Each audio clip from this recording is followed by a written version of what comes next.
A while back, I made a video on FNAF Simulator Origins, where I said that it was a fan game of a fan game, and I had quite a few problems with that game. But we're not talking about that one today. We're talking about the original FNAF Simulator. So, let's look a bit more into this. First off, I'll say this game is incomplete. I'm pretty sure anyway. This is version 3.0.0 from 4 years ago. Their most recent game on their account was updated a year ago, so it's safe to say this project is either far on their back burner or abandoned by the creator. Obsidious, PNM, and Hooper. And this game has significantly less categories than its 2D successor. So, let's dive in. It has a similar layout to the Origins game. We have play, the band, options, quit, news, music, and erase data options. Most of them have obvious functions, with music allowing you to collect different music tracks. The band shows you all of the models of the playable characters, and play opens up the menu with all the games we have characters to play from. We have characters from Five Nights at Freddy's 1, 2, 3, 4, Sister Location, Pizzeria Simulator, Help Wanted, and a tab named Holiday Freaks, which has the winter skins from FNAF AR. There is a security breach tab as well, but it's grayed out and we don't even get to see what's in it. To use characters, you need to buy them with Faz coins, all being far more reasonably priced than the spin-off game. I'll say that much. You start with 50 Faz coins and Freddy unlocked, as well as a tutorial you can reference. Booting Freddy up, we see a terminal screen entering a Wandering Night mode, and our objective says to give the endoskeleton a costume. Actually becoming Freddy, we have a camera icon denoting whether the guard is on cams or not on cams, a power meter telling us how low it is, a timer telling us how far in the night we are, a map showing the cameras and pizzeria layout, a lower left icon showing our awareness meter, and a lower right icon showing our power. Not every character has their own power, but a good majority do. Freddy's is a lullaby, which seems to make him go a bit faster and avoid some camera detection. When you're detected by a camera, a little flash will pop up showing it, and it actually looks like a cool night vision style screenshot from an old CCTV monitor. We also see Freddy's snout at the bottom of our screen, which is just a neat detail that we get along with a lot of other characters as well. Honestly, the pizzeria map looks great. From the other animatronics to the drawings on the walls and the subtle details like spinning stars on the ceiling or just some of the reflections on the floor. All of these small details make this map look so damn cool. Going up to the guard, if they're on cams, then we cannot get past their window. So we have to wait for when they are off. But when they are off, we need to be careful not to be seen, because if the guard closes the door, it ends us back at the beginning. It actually is a much better balancing act than the 2D version, because it feels more like you have to evade the guard's vision and remain just out of sight, rather than standing outside the door for 2 minutes waiting for their awareness to go down and then run in. Actually getting into the office, we can jump scare the guard and who has a little white sensor over their eyes. Not sure why, but We get a one-liner voice line afterward as well, along with our coins, just like the 2D Origins game. Now with some more coins, we can start checking out other characters. We'll go category by category to show off all their powers and see what they're like.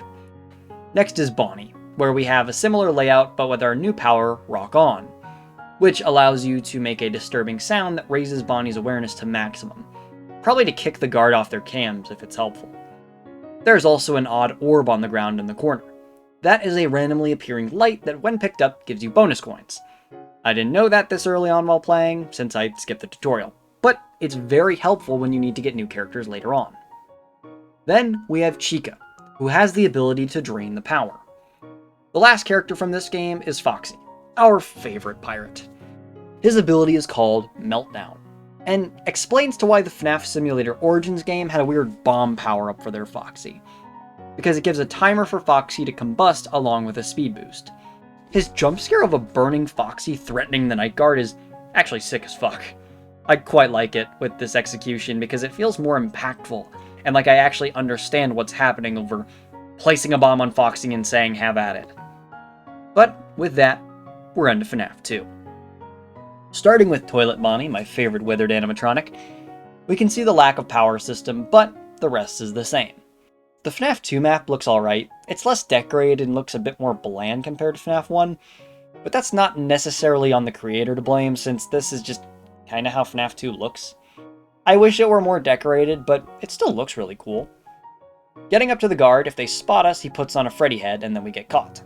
Kinda the equivalent to the door mechanic as seen before. Instead of sending us back to the closet where we came from, we actually get sent back to the main showroom. The doors are a bit hard to walk through sometimes, especially for the larger withered Bonnie animatronic, but it does make you have to shimmy through, which becomes a slight annoyance for other characters. Bonnie's ability is a dash, which just gives him a quick burst of movement. Bonnie's jump scare isn't the worst I've seen either, but I think the animation could have been better. Going to the toy animatronics though, we have Mangle, who, like Bonnie, starts in a small side room. From Mangle's brighter perspective, we can see more of the decorations around the pizzeria, but it's still a little hard to get past the tables. Luckily, Mangle has an ability that helps. Mangle's ability allows them to grapple to the ceiling at will and is honestly super cool, because you can use this to lurk around the night guard, stalking them like a predator surrounding its prey. Super cool, actually. Toy Bonnie is less interesting, lacking in ability, but I use them to crawl through the vent as an alternative, and it's actually quite cool to do it too.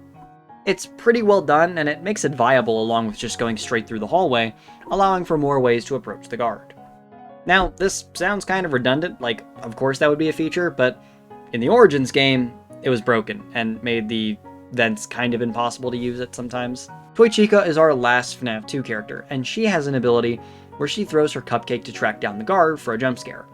It's pretty simple, and as much as I wish it was more like a stun that you could take advantage of, it's not like I'm opposed to it being simpler.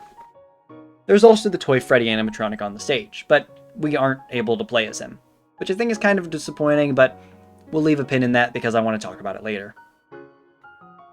Next is FNAF 3, with only Springtrap, which makes sense. I'm conflicted on this one because I really like how narrow and detailed these hallways and vents are, without being too small to be impossible to walk through. The doorways can be difficult at times, but with how many there are, it makes it a bit tedious. His ability to send out a plus trap, which puts you in a smaller body that's faster and can run around, is kind of fun. The guard is able to use lures, just like the normal game, and boots you back if they notice you. I think that if the guard uses them too much, you can just become immune, kind of like the normal game, which is a neat detail. After that, we have the nightmares in Five Nights at Freddy's 4. Starting with Nightmare Bonnie. We can start in the kitchen and see how much more detailed the house is. Well, as detailed as it can be, which permits a giant animatronic walking through it. The lights can even be turned on and off, which is kind of funny. The halls are a bit bland, but this goes by super fast, which Bonnie has access to.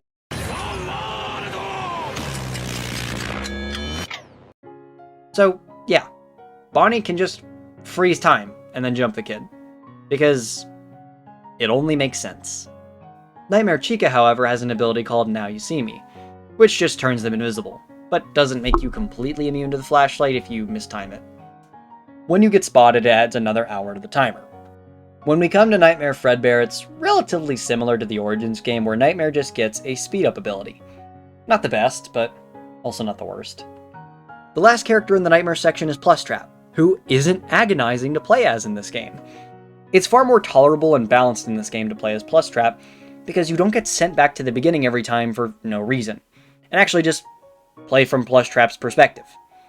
The Plushtrap Hall is also bland, but I don't really have complaints about that one. What would you realistically even do, even if it's just a recreation of the original game mode? Sister Location is our next interesting avenue, though. Starting off with Baby, we can enter the area, which is based off of the custom night from Sister Location that's added as a bonus in the base game. I actually really like this area with all of the rubble and wires. I enjoy the look of this one quite a bit. It's simple, yet effective.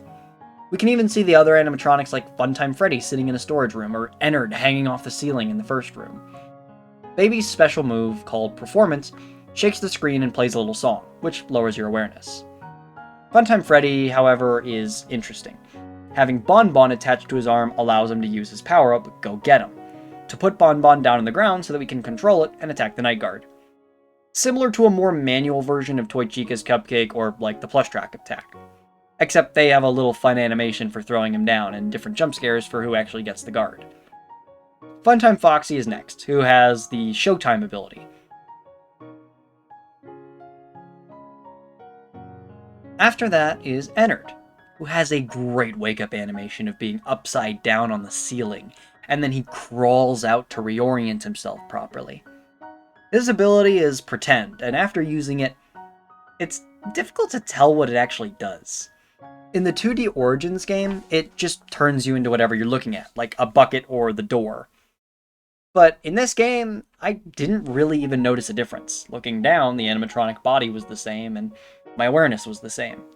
So, it's really hard to tell what happens, especially considering that the fandom wiki of this game isn't very helpful either. After this is Pizzeria Simulator, where we can start with Lefty. None of the characters in Pizzeria Simulator are particularly unique, but they have different move speeds or ambient lights that might inadvertently create. They all crawl through the pizzeria vents, like in Pizzeria Simulator, and can jump scare the guard. But the most interesting thing is this small part right here. There's a segment with wooden boards covering up a keypad. Now, with the wiki being practically non-existent, I got this from a watcher named Senator Armstrong in my stream, who told me the code was 1024. Which, I didn't really know why it was 1024, but okay. After doing this, you start the FNAF 6 Henry speech ending, which leads into the game's credits, which is just great.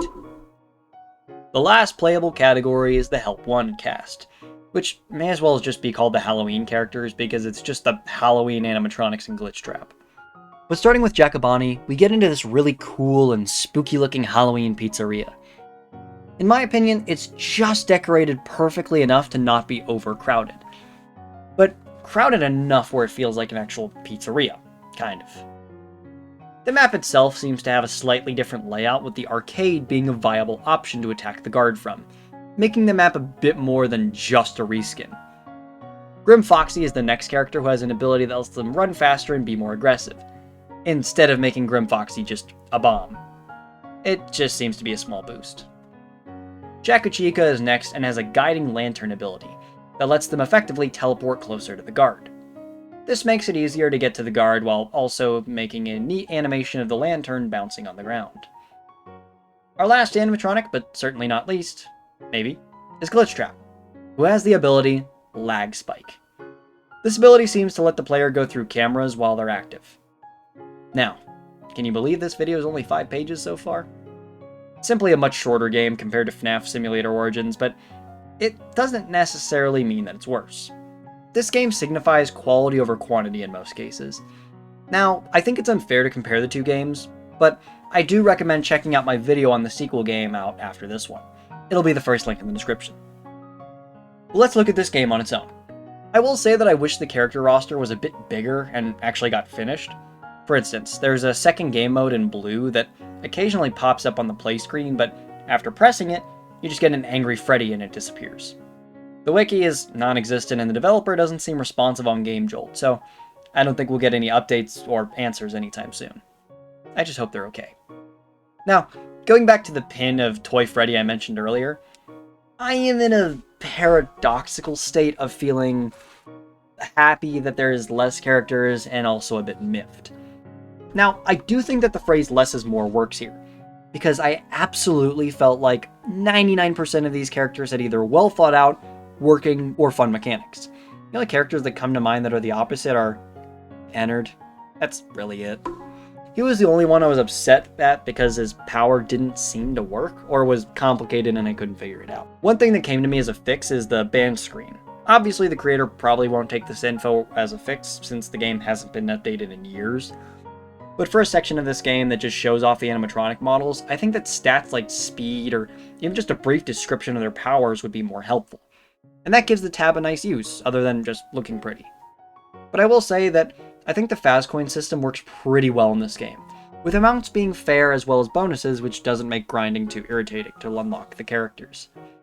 It felt fair and didn't make me hate the characters beyond belief after replaying them a bunch, because I didn't have to that much. All the characters felt fairly balanced and didn't make me angry at why it felt confusing to try and win. The win condition and lose conditions of the game felt very well explained by visual and audio cues that allowed me to understand why I was losing and not feel really frustrated. It's a simple game, I'll say that, but pretty enjoyable. If you watched the stream I completed this game on, it's clear I'm not very good at conventional FNAF games in the actual FNAF style. I enjoy the variety that comes out of this series as much as I do enjoy the original format.